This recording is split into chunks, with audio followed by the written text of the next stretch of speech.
بەکارهێنانی مادەی هۆشبەر لە هەموو جیهاندا بۆتە کێشەیەک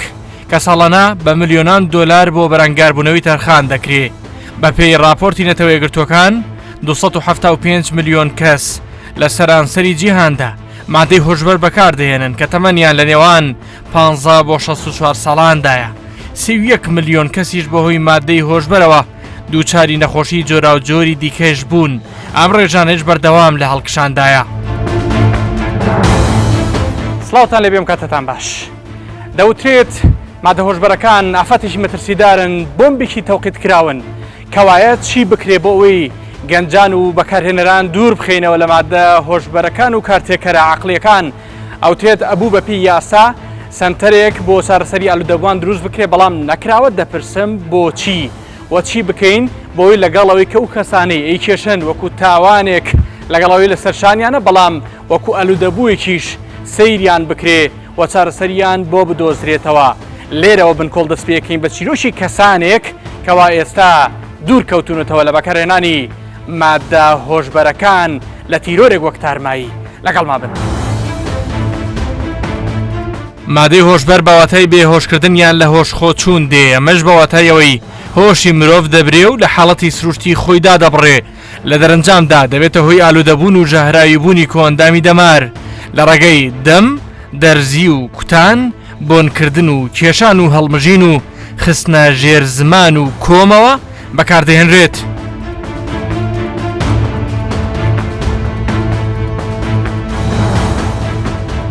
دوای چەند ڕۆژێک لە چاوەڕوانیکردن بە هاوکاری ڕێکخراوی NLP بۆ ڕاهێنان و ڕاوێژکاری، گوێبیستی دوو چیرۆک دەبم کە لە هەمان کاتدا بە ئازار و دڵخۆشکەرە. ئازارێک بۆ ئەو ڕابردووە تاڵەی پێیدا تێپەڕین، دڵخۆشیەک بە ئەو بڕیاری وای کرد واز لە مادەی هۆشبەر بهێن و ببنەوە کەسێکی ئاسایی ناو کۆمەلگا.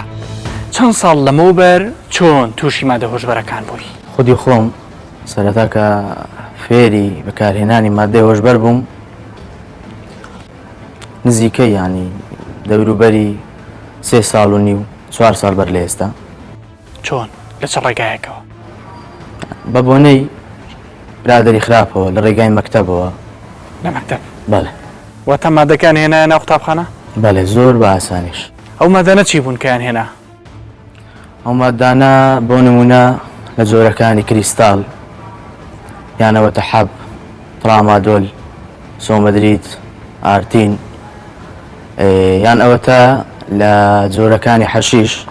کە ئێستا دەکرێتە جگەرە لە ناو بازاڕەکانی کوردستان، بۆ نمونە وەک ماریگوانە، جامایگا، لەو بابەتانەوە تا دوایی هەمووی دەسەکەوت. بەڵێ. هۆکار چی بوو؟ پەنات بۆ مادانە بردووە و خۆت؟ هۆکار یەکەم خاڵیان دەگەڕێتەوە بۆ پەروەر ینی ئاگالێ نەبوونی دایک و باوەک لە منداڵەکانی. دایک و باوکی تو ئاگیان لە تۆ نەمابوو؟ بەڵێ. بە هیچ جۆرە؟ بە هیچ جۆرێک. تۆ خۆت ینی ئاگاداری من بوون، بەس ئاگادار نەبوون، یعنی کە هاوڕێیەتی و ڕەفاقەت لەگەر چ زۆرە کەسەچی دەکەم. لەناو ماڵ، لەناو خێزان تو ڕوبەڕووی چه کێشەی کۆمەڵایەتیە بوونەوە، بۆ نمونە کە پارەت پێ نەبووە ئەو مادانە دەستکەوێ، ئایا شاڕ، کێشە، گرفت، چۆن دەست دەکەوت؟ پێم بڵێ. کە پارەت پێ نەبووە حتمەن ئەوە لەناو هەموو بەکارهێنەرەشی ئەو مادەیەدا هەیە. یەکەم شت ینی ئەگەر دەستی نەکەوی هانا لە بۆ جزدانی دایک و باوک و خوشک و برایەکەی. تۆ ژواتە کرد، پارە دەبرد، نەهێنە پرسیەوە لەمای ئەو 4 ساڵە لیان ناپرسیتەوە، ئەوان هەستیان پێ ناکرد تۆ بەکارهێنەری؟ ئەوە دەگەڕێتەوە سەر هەرزانی مادەکەی، بەدەستکردنی مادەکەی. هەرزان بوو؟ بەڵێ حتمەن. هەندێک گەڵێن واسهێنان لەم مادانە قورسە، ئاڵۆزە، هەر بەڕاستی وایە؟ تۆ کە وازی هێنا قورس بوو، پرۆسێکی قورسە، یان نەخێرهانی خەڵکانی دیکەش بین کە تکایە دوور کەونەوە لەم ئافاتە مەترسیدارە، لەم تیرۆرە ترسناکە بەڕاستی؟ ڕاست حتمەن،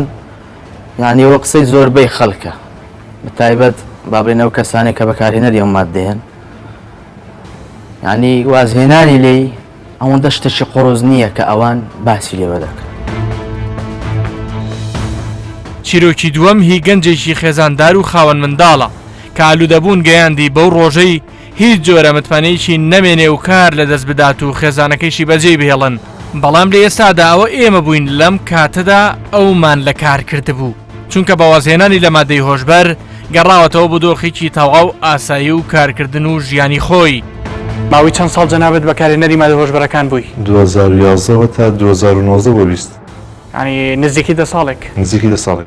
چۆن تووشێ و مادانە بووی لە ڕێی کێوە کێ هاان دەربوو لە ڕێی هاوڕێوە توش بووم تا چەنە بۆ دەستکەوتنی ئەم مادانە پەنات بۆ پارە ئەورد لە ڕێگەی نایاساییەوە لە ڕێگەی نایاساییەوە بەس بڵێ لە ڕێی قەرزەوە لە هاوڕێیەکی بڵێ لە خزم لە کەس و کارت یا وا لات پشتی ماڵەوە دەفرۆشت شتی ماڵت فرۆشت وەکو زێر بڵێ زێڕی بەڵێ. خێزانت زێر بەس ناڕازی نەبوو نامڕتاح نەبوو بەخۆ هەروە دەمگوت بۆ سەرفیات ماڵەوانەیە قسەی نەکرد بەڵێ باشە وتی بۆ سەرفەتی ماڵەوەی دوایی تێگەیشت کە تۆ خەریکی ئەم مادەی وەک تێگەشتنەکە تێگەشت پێ بەسە خۆی نەدێنە نازانم تێگەژیان ینی لە لای دانە دەنیشتم لای ئەوم نەکرد شوێنمە ودا دەنیشتم لەکوێ دانیشتی بۆ کێشانی شوێنی خۆم گرت بوو ینی شوێنم گرتە بوو بۆ دانیشتن قەرزت لە برادەر و دۆستە کرد بۆی پارە دەستکەوێت زۆر وام لێ هات بیانیش بە قیز دێنەیە بە مودە دێنایەوە وەختیاشی باگەدار هاتمەوە زۆر مرسەرکەوتبوو زۆر لە سەکەوت زۆر سیقە نەما نەکوستی قەنەمە ینی مەرحەباتی نەما دابڕان ها پێدا بوو یعنی لە ڕووی هەموو شتێکی دوور دەخاتەوە لە ڕووی کۆمەڵاتی برادایەتی و لە ڕووی دوکان و کاسبی هەموو شتەوە دوور دەخاتەوە توی دوورخستۆ لە کار و کەسابەت یعنی ژیانێکی وێرانت پێ دەبەخش لە هەموو شتێکی ژیانی وێران کردی دوورکەوتیتەوە لە کار لە کاسبی دەگری لە چۆن بەتە چیتە تۆ دانیشتوی ئاگات لێ نێو دەڵی با نی ساعتە نی ساعتە ئاگات ماشا دەکەی نی ڕۆژ زیاتر لە ڕۆژ باشە چی بەسەر ژیانی کۆمەڵاتی تۆ هێنا بەڵێ لەوەڵا لە خێزانم لە منداڵم دایبڕاندم نزیکی نۆمان زیاتر بوو دایبڕاندم ئەوان چونە ماڵی باوکیان ماڵە باوچیان ینی ژیان تۆش بەتەنیا مایتەوە تەنیا مامەوە بێ کەس و کار بێ براو ینی لە هەموو شتێک بەڵام هەر بەردەوام بی هێشتا ئەتشێشە هەردەم چێشە ینی بەتەنیاش وازبنی هاتە مناڵەکانشی لێ دوورکەوت بوون بەڵێ هەستێکی ناخۆش نەبوو ئەمە زۆریش ناخۆش بوو بەس چی بوو ینی خۆت بە کێشانیوانە وات دەگوت لە بیرم دەچێتەوە ینی دەچون و خۆت جێت دەکرد بە کوردیەکەی باش چۆن بوو قەرارەتدا واز بێنیت خۆشبەختانە کە ئێستا دوورکەوتیتەوە بەڵێ وڵای سوود فەرشوێگا دانیشت بووم زۆر بێزار بووم زۆر ینی لە هەموو شتێک داوەڕابووم تماشای فێسبووکم دەکرد پێیجێکم مادە پێشەوە پێیجی نێشتنی مادە هۆشبەرەکانوانە بوو پەیوەندیم بە کاکاوکاریەوە کرد زۆر هاوکار و زۆر پرژیریم بوو ینی وای ڕۆژانە هەم مامۆستام و هەم دکتۆرم ڕۆژی وا بە سەعات قسەی لەگەڵ دەکردم کاکاوکار ڕەفیق لە NLP بەڵێ کاکاوکار ڕەفیق پەیوەندی پێوە دەکردم بە تەلەفۆن بەنامە دایم پاڵپشت و پشتی دەگرتم هەموو کاتاوکارم بوو کاریگەری جەسەدی تەندروستی و دەرونی لەسرت جێهێشتووە ماوە هێشتا کاریگەری جەستی زۆر بەجێهێشت ینی وەکو ددانت دەڕزێنێ ددانی ڕزانی بەڵێ ئەگە ددانێک ئەو ددانە قایمی ڕزان دەبێت چی لە ناو ئەوت بکات هەین ددانی هەموو ڕزاندم لەخوا بەجار دەرونی بۆ خۆم مرتاحێنێت ینی کەسەکە بەدەستخۆڵێتی شتێکی ئاسانە واسێنانی ئەو پرسیاری کە ئەکرێت لە زۆر کەسیەکان بەڵێ ئەوەی لە زیندان بینی بێتمان ئەوەی لە دەرەوە ئەڵێن قورسە هەندێک گەڵێن قورسە هەندێکی دیکە ئەڵێن نوانیە تۆ چۆن بوو کەوازت هێنا هیچ شتێک بەقەدرا ئیرادەی خۆت مهم نییە ئیرادەی خۆت دەور دەبینێ بۆ هەموو شتێک دەتوانانی خۆت وا لێ بکەی خۆت بگریەوە لە هەموو شتێک هەستەکە لەمایەوە چەند ساڵێت چەندێک پارەت سەرف کرد بۆ ئەم مادە هۆشبەر بەخۆی لەوان دەفتەرێکم سەرف کرد بێت زیاتر یاکە دەفتەر دۆلارت بۆ مادەی هۆشبەر ڕۆی سووتانێ هەسووەک و سووتان بۆیەوە پەشیمانی زۆرش پەشیمانم قەت هیوا بۆ ڕۆژانش ناخوازم ببینەوە کات هیواشی پێ ناخوازیتەوە هیوادارم هەر بیریشم نەکەوێتەوە بە ورەکە بیرمان ناسای چەندێکە خوازت دێناوە لەخوا بەزان نزیک ساڵێکە جۆرەکانی مادەی هۆشبەر دەشێت سروشتی بن لە شێوەی گەڵا و گوڵ و ڕەگیدار یان نیمچە دەستکرد بن و لە جۆرە سروشتیەکانە وەربگیرن یان لە تاقیەدا بە شێوەی حەبوو دەرزی ئامادە دەکرێن بەگشتی نمونەی مادە هۆشبەرەکان بریتین لە تلیاک مەریوانە مۆرفین کۆداین هیرۆین حەشیش کراک شیشا کریستاڵ سۆمادریل پیسیدین میسادۆن باربچوورەیتەکان بێنزۆ دیازپین ئەم فیتامینەکان کۆکاین ئیفیدرین بەنگ فینسیکیدین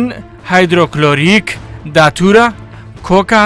خاتیان فات کراتم ناس میتادۆن و چەند جۆریشی دیکە لە ڕۆژی جیهانی بەرەنگاربوونەوەی مادە هۆشبەرەکاندا لە 26 شەشدا بەڕێوەبەرەتی گشتی نێشتنی مادە هۆشبەرەکان لەگەڵ خستنەڕووی ئامارەکانیان بەپێی یاسای ژمارەیەکی ساڵی 2020 کە یاسای بەرەنگاربوونەوەی مادە هۆشبەرەکان و کارتێکەرە عەقڵیەکانە لە هەرێمی کوردستان بڕێکی زۆری مادەی هۆشبەری جۆراوجۆر لەناوبران.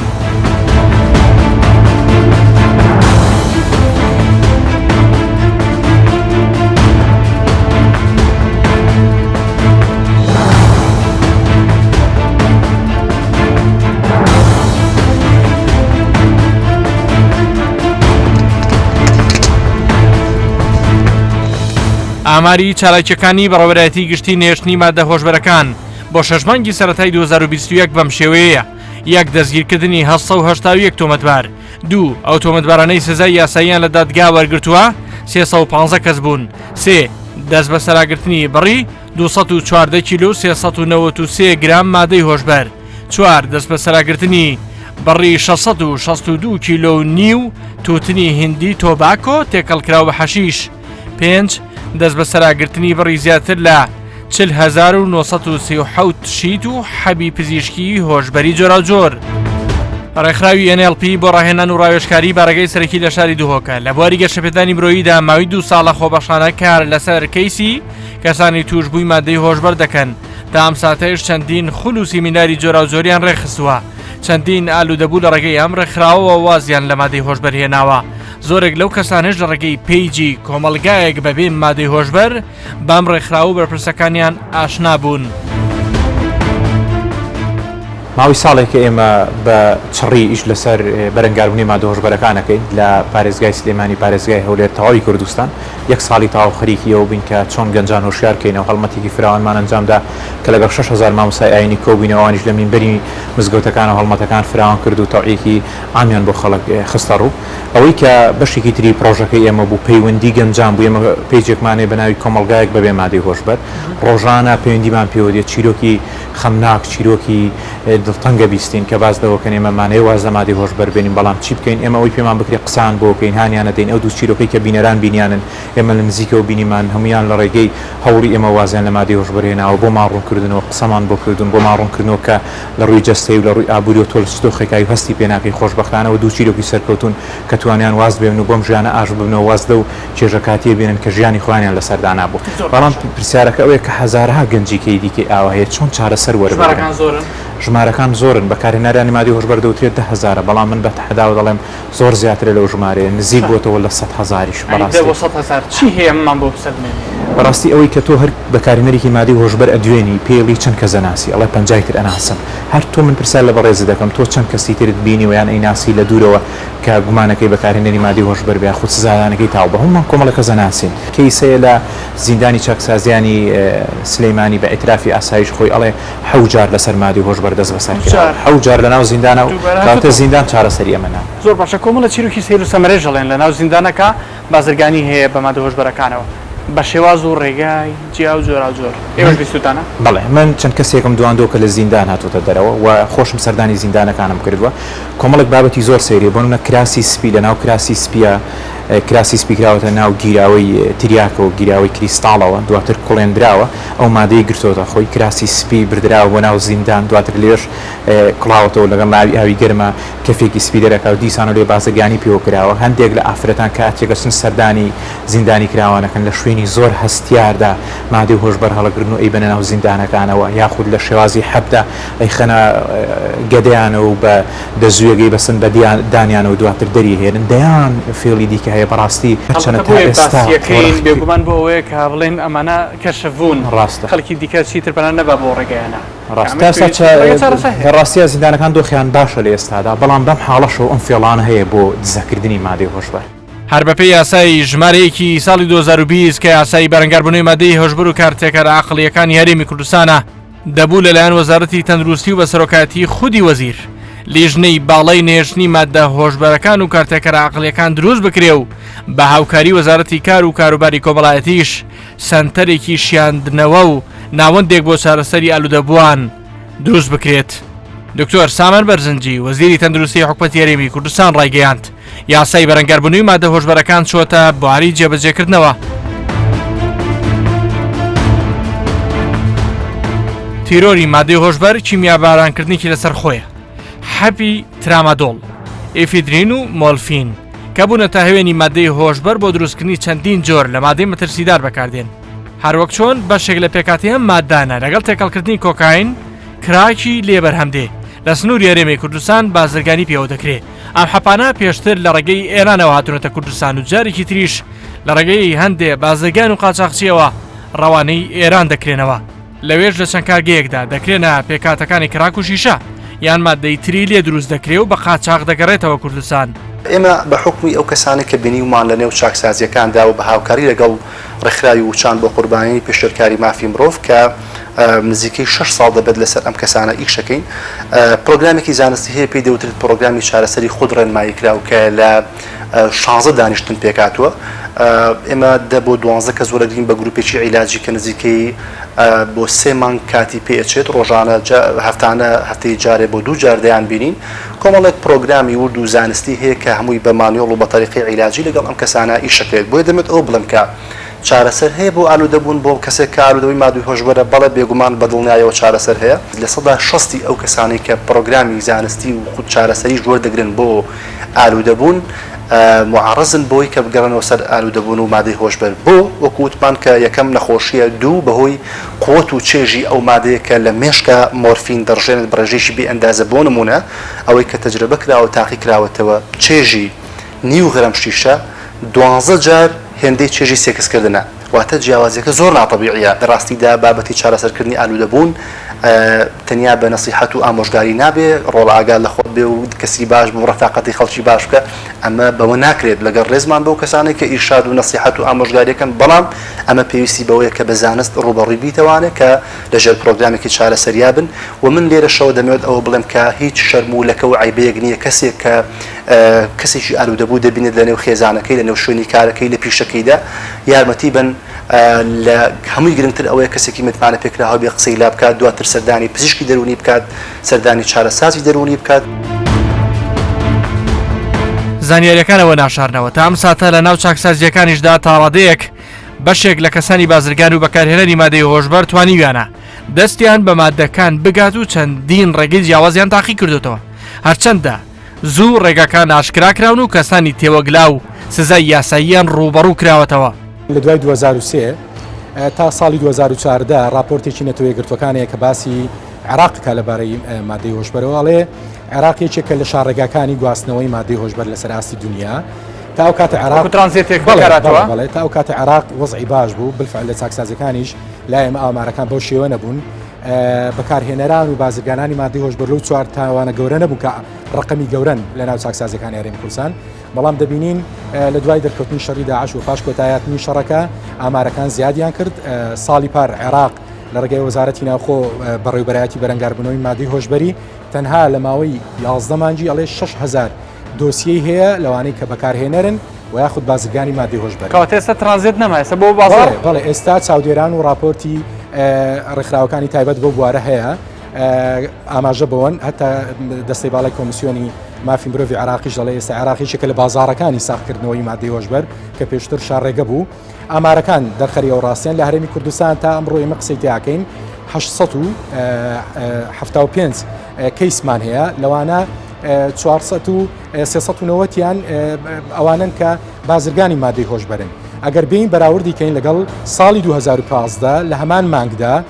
دەبینین ئامارەکان لە 500 ڕەت ناکە لە نێوان بەکارهێنەر و بازرگانی مادەی هۆشبەر. لە ماوەی 6 ساڵە دەکرێت بڵێن لە هەرێمی کوردستاندا بەکارهێنانی تاوانی مادەی هۆشبەر هەم بکو بەکارهێنەر هەمووکو بازرگان زیادی کردووە دەگرێت بڵێن تا 170 لە ماوەی 6 ساڵە زیادی کرد. زۆر باشە نمونە باسەکرێت کە خەڵکانێک چۆن مادەی هۆشبەرە بەنا چاکسازیەکان و بازرگانی پێوەکرێن نمونەی جۆرا زۆر لەو نمونانم پێ بڵێ کە جەنابیشتان بیستانەتەوە یان هەوڵتان ناوە ڕێگری لێ بکرێ. یعنی ئەوەی کە جێگەی دڵخۆشی کارمەندانی چاکسازیەکانی هەرێمی کوردستان بە ئیدارەکانەوە لە هەوڵی ئەوەدان بەڕاستی بە هەموو شێوەیەک ڕێگە بکرێ لەوەی کە نێ هەڵدرێت بە هیچ شێوەیەک ئەو مادانە داخلی چاکسازی بکرێ بەڵام لە بەرامبەردا بەداخەوە ژمارەیەکی کەم ڕەنگە کارمەند ڕەنگە خەڵکێکی تر کە لە ناو دیواری چاکسازی بە هەروەیەک بێت توانراوە لە ناو کە بڵێن سیازی چاکسازیە کە ئیشێکی هەیە لەوێ زۆر جار ڕەنگە خروقاتێک ببێ بەڵام لە بەرامبەردا دەست بەجێ دراون بە دادگا و دۆسیەی لێکۆڵینەوەیان لێکراوە. زۆر حالات هەیە هەوڵە درێ بۆ نمونە دەرمان هێنراوە لە ڕێگای دایبی منداڵانە یان لە نێو پرسی ئافرەتاندا دانراوە یان بەڵێ هەستیاری ئافرەتاندا بۆ نمونە بە موزوعی ئەوم پێڵێن سانتی دانراوە بۆی بگات بەناو چاکسازی کە ئەمە بەڕاستی یعنی بەداخەوە نابێت کە سوکاری ئەو کەسانی کە داوایان لێکن لە ناو چاکسازیەکانە بۆ نمونە لە دەرەوە کە سوکاریان بۆیان ئێستا گۆڕانکاری تیاکراوە ژنان و مناڵان ئێستا سەردانەکەن بەتایبەتی کەیسانی مادەی هۆشبەر بەتایبەتی ئێستا بە هەوڵی ئەنجومەنی وەزیران و وەزارەتی کاری کاروباری کۆمەڵایەتی بەنیازن کۆمەڵێک سۆنەری زۆر پێشکەوتوی دقیق هەستیار بێندرێ لە بڵێن لە ئیستقبال و پێشوازی یان گۆڕینی ئەو شوێنە تایبەتیانە بۆی بەڵێ هەموو ئەوانەی بەڵێ بەڕێوبەرایەتەکان هەر کەسێک کە دێتە بڵێن سەردانیکردنی کە سوکارەکەی پێش ئەوەی کە سوکارێک خۆی ببینێت محکومەکە ببینێت لە پێشووتردا بە چەند قۆناغێکی فلتەری پشکنیندا ڕۆیشتووە و لەوێ ئەوانەی کە بۆ نمونە گومان دەکرێت گۆڕدراون یان پشکنینی بۆ کراوە. بە تەنیا لە ساڵی 2015دا لە جیهان 450,000 کەس بەهۆی بەکارهێنانی مادەی هۆشبەر گیانێت لەدەستداوە. هۆکارەکانی توشبوونیشی زیاتر لە ڕێگەی هاوڕێ بۆ ماوەی ژینگەی ڕەخساو بووە. پسپۆڕانی نەخۆشیە دەرونیەکان هۆشداری دەدەنکەوە ڕاددەی زۆربوونی ئالوودەبوونی مادەی هۆشبەر قۆناغێک پێش هێڵی سوورە لە هەرێمی کوردستان. داواکاریشن کەسانی ئالوودەبوون نەترسن لەوەی ڕاوێژیان لێوەربگرن و هەوڵی چارەسەری بدەن. مادەی هۆشبەر بکوژێکی لەسرە خۆیە واتە لەسرە خۆی هێدی کەسەکە بەرەو مردن دەبا وەکوێت تۆڕۆژانە شەربەتێک دەخۆیەوە شەربەتەکە دڵت خۆش دەکە مرتاحت دەکە بەڵام دوای چەند ساڵێک ئەو شەربەتە ژەهرێکی کەمی تێدایە و دەتکوژێ کەواتە ئەوەی کە دەیکە ئەو مادەیە شەرنی یەکە سەر بتکوژێ لە سەرەتادا پاداش دەکاتەوە بۆی کە دڵت خۆش دەکات بەڵام هێدی بەرە وەی لێدێ کەسەکە بەرەو نەمان دەچێت بێگومان کاریگەری لەسەر خۆی دەبێت لەسەر خێزانەکەی دەبێت لەسەر کۆمەلگا و دەوروبەری دەبێت ئێمە هێشتا لە قۆناغێکین پێدەگوتری قۆناغی دووەمی واتە قۆناغی چارەسەرکردن ئەوروپا ئێستا لە قۆناغی سێمە قۆناغی کۆتاییە کەواشتەکە بەتایەکە بڵاو بۆتەوە بەڕاستی ئەوەی ئێمە لە ئەوروپا دیتمان لە زۆربەی حاڵەتەکاندا گەیشتە حالەتێک قەنەعەتەوەی بەس یارمەتی ئەو کەسە بدەن ئێستا مەسەڵەن بۆ نمونە سەردانی شوێنێکمان کرد پەیمانگایەک بۆ پەیمانگایەکی خێرخوازی ئیشی ئەو پەیمانگایە چ ئەو خەڵکەی لە بن با بڵێن لە شۆستەکان لە بن پردەکان هەڵدەگرێتەوە دەهێنا لەوەی خزمەتی دەکردن و مادەکەی پێدەدەن مەبەستەکە چ بوو ئەو کەسە ئەوە یەکەم مەسەن لەوێ کۆیان دەکردنەوە هەوڵیان ندا هەندێکیان لەوانە خاوێن دەبوون بەڵام ئەوی تر بۆی لە دەرەوە نەبێ بۆی خەڵک تووشی مشکلە نەکات بابێ لێرە بیچێشێ واتە بۆ هەموو پێشکەوتنی ئەوروپاوە بۆ هەموو پێشکەوت خۆزیەوە بەڵام کۆنتڕۆلی زەحمەتە و ئالوودەبووی زۆر پۆلیس دەچوو مەسەن کەسێک هەیە ئالوودەبووە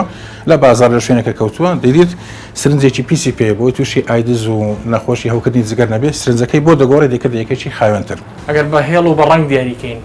کوردستان لە چه هێڵەکە لە چ ڕەنگێکە بۆ مەترسی ئەگەر ڕەنگەکان بکەینە چەند ڕەنگ با بڵێن سەوز کە باشە کەومانە لە زەرد و پرتەقاڵی بۆ سوور وەڵاهی ئەگەر بڵێن نزیکەی سوورەکەنە بڵێن پرتەقاڵی بەڕاستی لە پرتەقاڵینە زەردیشمان تێپەڕن بەداخۆز کە بەڕاستی ئێمە وەکو دکتۆر ڕۆژانە دکتۆرەکانی دەرونی هەمومان ڕۆژانە لە نۆرینگە ئەو حالەتانمان هەیە بەڵێ لە هەموو چین و توێژەکانیش بەڕاستی لە هەموو شوێنەکاندا ئەو هەیە و زۆر خەڵکی تاکو ئێستا نەدەهات لە بەرچ هەندێکیان نازانن چارەسەری هەیە هەندێکی دەترسن بە تایبەتی ئەوانی کە بازرگانی پێوە دەکەن دەیانترسێن دەڵێن بچێ لای دکتۆر خبرت لێت داتن لە ئاسایش ناو دەکەوتنەوە ئاسایش خبریان لێن ناشتیوانیە بێگومان ئەوان نەخۆشن بۆی ڕۆم بێتەوە نانا بێگومان وانە خۆی یاساکەم بافەکانی پارێزراوە خۆی حاکمیش جاری وایە دێنێتە لای ئێمە کەواتە حاکم لە بەپێی یاسا دێنێتە لای دکتۆر لە زۆربەی وڵاتانی جیهاندا مامەڵەکردن یاخود بەکارهێنانی مادەی هۆشبەر نایاساییە و سەرپێچیکردنی سزای بەدواوەیە لە هەرێمی کوردستاندا بەپێی یاسا دادوەربووی هەیە بەکارهێنەران زیندانی بکە کەمتر نەبێت لە ساڵێک و زیاتر نەبێت لە 3 ساڵ هەروەک سزای مادیش دیاری کراوە کەوا کەمتر نەبێت لە 5 ملیۆن و زیاتر نەبێ لە 10 ملیۆن دیناری عێراقی لەگەڵ کەسێک گفتوگۆ دەکەم کە پسپۆڕی یاسا و شەریعەیە ئەو پێی وایە هێشتا ئالوودەبوون لە هەرێمی کوردستاندا حاڵەتە و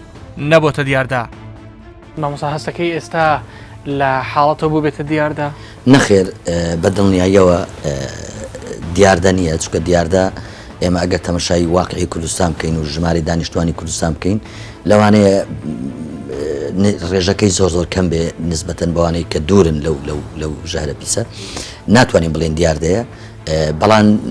بابەتێکی هەستیارە و گرینگە پێویستە زۆر لەلایەن بەرپرسانی حکومەت و دام و دەستگای پارێزگاریکردن لە بڵاو بوونەوەی مادە هۆشبەرەکان پێشی لێبگرن تاوەکو نەگاتە ئەو ڕادەیە ببیتە دیاردە خوا نەخواستە ئینشاڵڵا ناشبێتە دیاردە چونکە ئەو کەسانی کە توش دەبن ئێمە ئەبێ بە چاوێکی لوتف و سۆزەوە تەماشایان بکەین بەڵێ تاوانی شەو دەتوانین سزاشیان بدە حاکم لە سزایان بدە سزاکەیان لەو بەندیخانەیە بی کە تایبەت بی بە چارەسەریش نەخێر بە هیچ زۆرێک نابی تێکەری کەسانی تر بن لە شریعەتی پیرۆزی ئیسلام معاملە پێکردنیان تێزاڵت پێکردنیان خواردنیان حرامە قەتعاً هیچ مەجالی تێدا نیە بەس لێرە ئەوەی کە ئەمە گرینگە باسی بکەین سزاکەی چییە؟ سزاکەی شریعەتی پیرۆزی ئیسلام لێرە دەقەچی مطلقمان نییە لەسەرەوەی ئەمە قیاس دەکەن عادەتەن فقهاکان لەسەر خواردنەوەی عراق و مەسەرەن شتی تر کە خراپە بەڵام بەعموم ئەوە لە عراقیش زۆر خراپترە زۆر کوشندەترە ئێجا بۆیە قازی لێرە مخەیر کرایە دەتوانێت سزنی بکات دەتوانێت غەڕامی بکە دەتوانێت جەڵدی لێ بدە دەتوانێت حتا ئەگەر بزانی زۆر تێیپەڕاند دەتوانێت ئەمری ئەعدامیشی لەسەر دەربکات. ئەگەر لە ناو مادە هۆشبەرەکاندا کاریگەریە خراپەکانی بەکارهێنانی مادەیەکی هۆشبەری وەکو کراک وەربگرین کۆمەڵێک کاریگەری زۆر خراپ جێدەهێڵێ لەوانە لاوازی حەزی خواردن دابەزینی کێشی جەستە زۆر بە خێرایی شێواندنی پێست و زووپیربوون خوران لە پێستدا بەرزبوونەوەی فشاری خوێن ئالوودەبوون بە نووستنەوە تووڕەبوون و هەڵچوون حەزی تاوان و کوشتن زیادەکە هۆکارێکی سەرەکیە بۆ توشبوون بە نەخۆشی شێرپەنجە.